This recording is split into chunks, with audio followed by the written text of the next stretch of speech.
2 Reyes 1. Elías y Ocosías. A. La herida de Ocosías.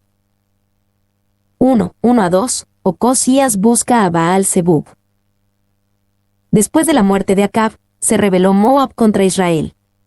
Y Ocosías cayó por la ventana de una sala de la casa que tenía en Samaria, y estando enfermo, envió mensajeros, y les dijo: Ide y consultad a Baal-Zebub, dios de Ecrón, si he de sanar de esta mi enfermedad. Después de la muerte de Acab, se rebeló Moab contra Israel. El reino de Acab fue un desastre espiritual para el reino del norte, pero fue un tiempo de seguridad política y prosperidad económica. Después de su muerte, el reino de Moab encontró una buena oportunidad para liberarse del dominio de Israel. Y su tierra estaba inmediatamente al este del Mar Muerto y compartía una frontera indefinida con Israel al norte, aproximadamente en el punto donde el río Jordán desemboca en el Mar Muerto. Dilda. 2. Moab había estado bajo el dominio israelita desde los días de David. 2 de Samuel 8:2 y 8:11-12. Esta rebelión de Moab en los días de Ocosías es una señal del juicio de Dios y de la decadencia del poder de Israel. B. Y Ocosías cayó por la ventana de una sala de la casa que tenía en Samaria. Esta, ciertamente, fue una crisis inesperada. Tales accidentes le ocurren tanto a reyes como a súbditos. Y el rey, aparentemente, se inclinó contra la ventana de madera y se cayó desde el balcón del segundo piso hacia el piso de abajo. Dilda. Se ide y consultad a Baal-Zebub, dios de Ecrón, si he de sanar de esta mi enfermedad. Ocosías mostró que era un verdadero adorador de Baal-Zebub, porque se volvió a este dios en su tiempo de necesidad. Y, probablemente, Baal-Zebub era un dios que protegía de las plagas que eran provocadas por las moscas. Hay numerosas referencias a dioses mosca en la literatura clásica. Dilda. 2. Él era el dios local de Ecrón, y posiblemente, al principio era utilizado para ahuyentar las moscas. Después de eso, se convirtió en un demonio muy respetado, y se suponía que tenía mucha influencia y gran poder. En el Nuevo Testamento, Belcebú es un nombre común para Satanás mismo, o el príncipe de los demonios. Adam Clarke. 3. Los hombres aman a los dioses que son más semejantes a ellos, así que no es sorprendente que Ocosías buscara la ayuda de este miserable dios filisteo. Knapp. 2:3-4. El mensaje de Elías a Ocosías. Entonces el ángel de Jehová habló a Elías Tisbita, diciendo: Levántate, y sube a encontrarte con los mensajeros del rey de Samaria, y diles: No hay Dios en Israel. ¿Qué vais a consultar a Baal-Zebub, dios de Ecrón? Por tanto, así ha dicho Jehová: Del lecho en que estás no te levantarás, sino que ciertamente morirás. Y Elías se fue. ¿No hay Dios en Israel? Hay dudas sobre si el rey Ocosías creía que Yahvé vivía, pero lo cierto es que él vivía como si no hubiera Dios en Israel. Era un ateo práctico, y la forma en que buscó a Baal-Zebub en vez de a Jehová lo demostró. B. Del lecho en que estás no te levantarás, sino que ciertamente morirás. Ocosías no buscó ayuda del Dios verdadero, por lo tanto, no obtendría una verdadera ayuda. En vez de eso, esta sería una ocasión para que el Dios verdadero enviara un mensaje de juicio al rey Ocosías. Y, según Wiseman, cuando los antiguos buscaban a sus dioses por cuestiones médicas, el resultado usualmente era dado en el texto médico de pronóstico ella/él morirá, como en los versículos 6-16, ciertamente morirás. Esto significa que las palabras de Elías, ciertamente morirás, fueron emitidas como un diagnóstico médico. Fue como si Elías dijera: aquí está tu diagnóstico, Ocosías, tu condición es fatal e irreversible. 2. De hecho, esto fue un acto misericordioso de Dios hacia Ocosías. Dios le dijo algo que pocas personas saben, que su muerte era inminente y que tenía tiempo para arrepentirse y prepararse para encontrarse con Dios. 3. Este anuncio profético tal vez también pueda explicar por qué Ocosías no quería buscar respuesta de Jehová. Sabía cuál podía ser la respuesta. Al buscar a Baal-Zebub para hallar una respuesta, tal vez Ocosías quería encontrar un Dios que le dijera lo que quería escuchar. 3:5-8. Los mensajeros regresan a Ocosías. Cuando los mensajeros se volvieron al rey, él les dijo: ¿Por qué os habéis vuelto? Ellos le respondieron: Encontramos a un varón que nos dijo: Id, y volveos al rey que os envió, y decidle: Así ha dicho Jehová, ¿no hay Dios en Israel, que tú envías a consultar a Baal-Zebub, dios de Crón? Por tanto, del lecho en que estás no te levantarás, de cierto morirás. Entonces él les dijo: ¿Cómo era aquel varón que encontrasteis, y os dijo tales palabras? Y ellos le respondieron: Un varón que tenía vestido de pelo, y ceñía sus lomos con un cinturón de cuero. Entonces él dijo: Es Elías Tisbita. Encontramos a un varón. Aunque habían ido a buscar palabra de los sacerdotes paganos de Baal-Zebub, el mensaje de Elías los persuadió tanto que no siguieron adelante con su misión inicial. Y esta delegación oficial del rey no hubiera retornado de su asignación real solo porque algún caminante anónimo se los hubiera pedido. Debió haber habido alguna cualidad irresistible en la personalidad de Elías, una presencia espiritual convincente, que los obligó a obedecer a este extraño a pesar de que ni siquiera sabían quién era. Dilda. Ve, ¿cómo era aquel varón que encontrasteis, y os dijo tales palabras, Ocosías? Claramente, sospechaba que era el profeta Elías quien había dado este mensaje. Sus sospechas fueron confirmadas cuando el varón fue descrito como un varón que tenía vestido de pelo, y ceñía sus lomos con un cinturón de cuero.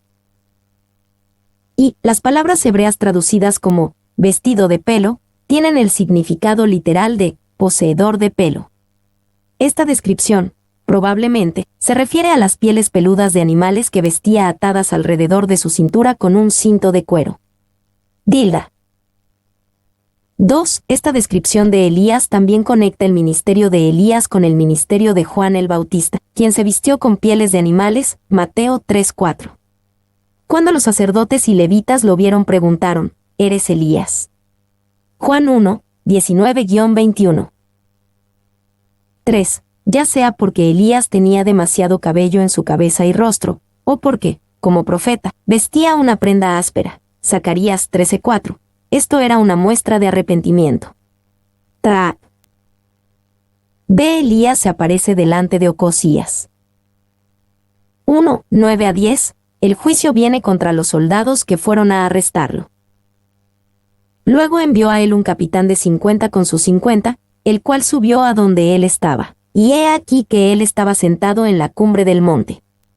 Y el capitán le dijo: Varón de Dios, el rey ha dicho que desciendas. Y Elías respondió y dijo al capitán de 50: Si yo soy varón de Dios, descienda fuego del cielo, y consúmate con tus 50. Y descendió fuego del cielo, que lo consumió a él y a sus 50. Luego envió a él un capitán de 50 con sus 50. Estos eran una gran cantidad de hombres para capturar a un profeta. Evidentemente, Ocosías envió a más hombres de los que normalmente se requería.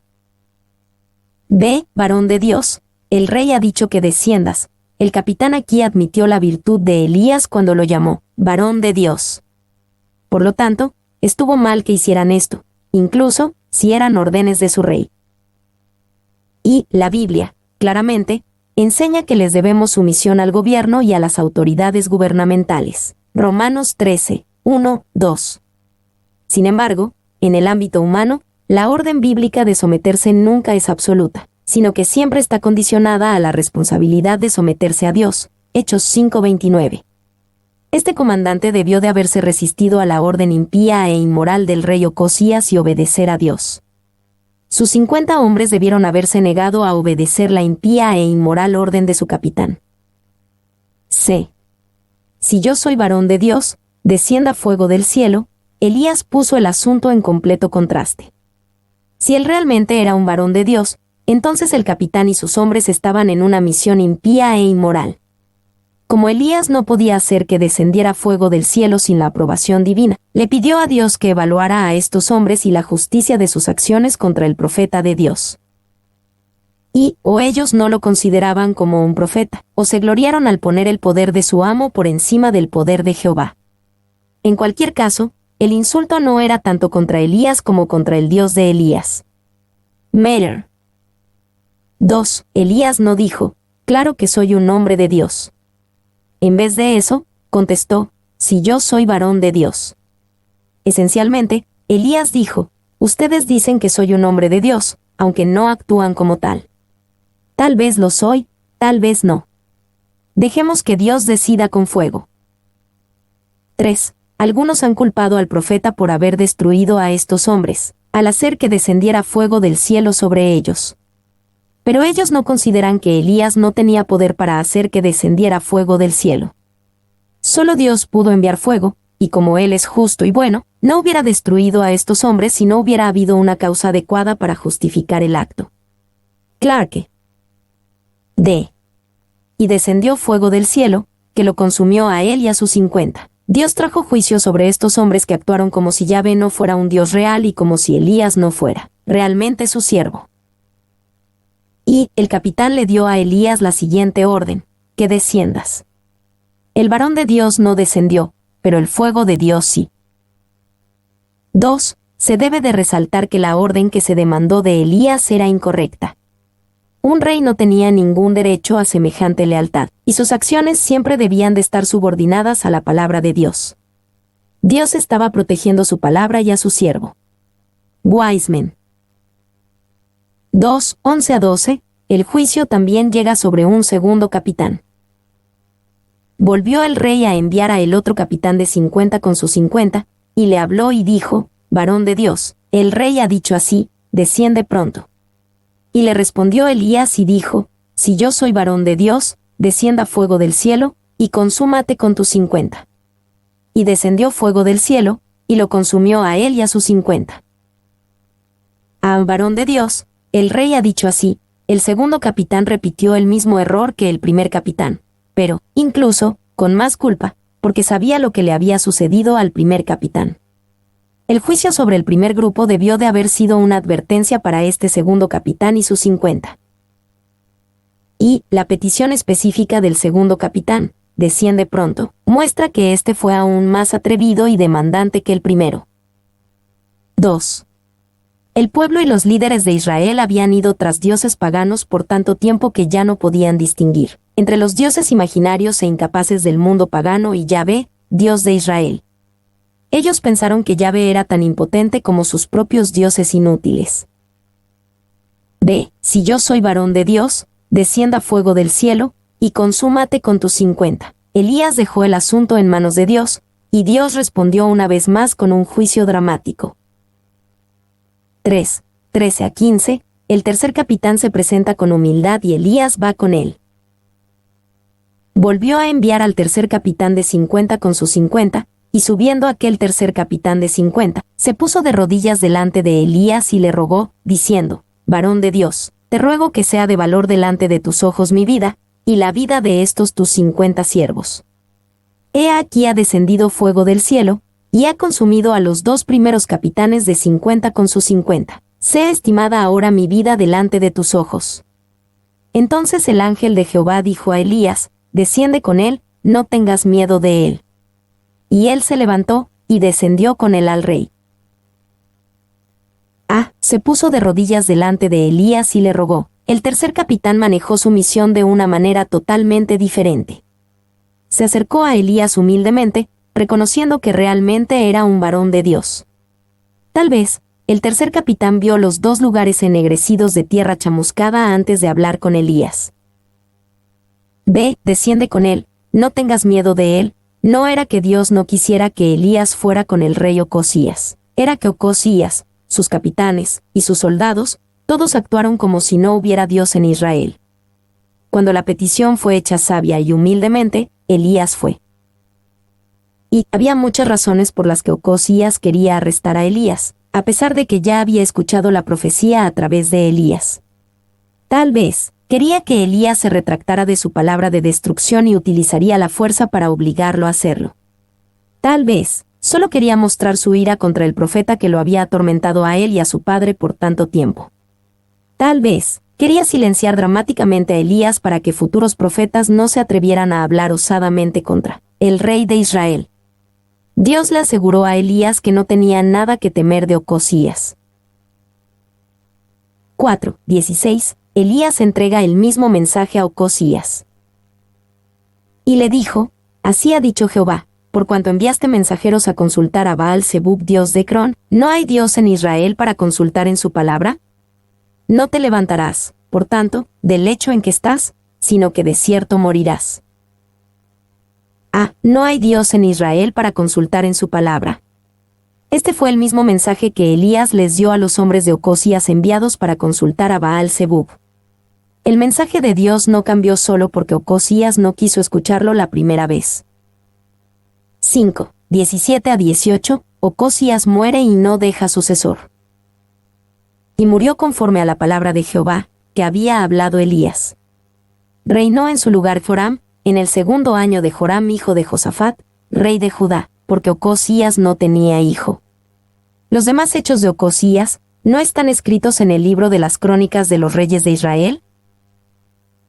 Y murió conforme a la palabra de Jehová, que había hablado Elías. Se demostró que Elías era un hombre de Dios, porque su profecía fue cumplida tal y como la dijo. Ocosías no se recuperó de su caída desde la ventana. Y todo lo que hizo fue débil, sin fe y miserable, no logró nada más que ruina y fracaso. Dejó que Moab se rebelara. Se lastimó a sí mismo en un torpe accidente. Neciamente intentó utilizar la fuerza militar contra Elías. Y lo peor fue que buscó ayuda en el lugar equivocado, en el altar de un dios pagano. Dilda.